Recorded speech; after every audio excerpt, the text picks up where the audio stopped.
back to the channel. Do you want to see how your finances have changed over time? Well, let's explore Empower's historical net worth trends. In today's video, I'm going to show you exactly how to review historical net worth trends in Empower in under 2 minutes. Let's get into it. Now, the first step is to open Empower and go to Net Worth. So log into your account and then click on the Net Worth tab from your dashboard. Next is to adjust the date range.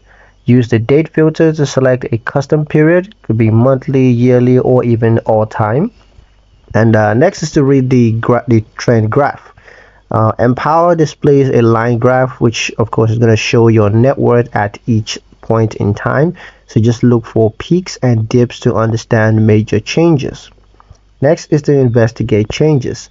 You're going to click on specific points on the graph to see which account changes or transactions caused those shifts. Final step is to spot long-term growth.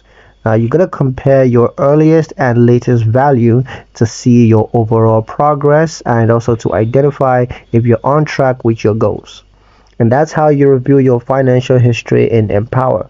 In the next video, we're going to cover how to customize cash flow time periods for better tracking, so stay tuned to that. And that's pretty much it for this one, guys. Hope you liked it. Hope you found the information here useful enough. If you did, like, share, and subscribe for more helpful tutorials. Thank you guys for watching, and I'll see you in the next one.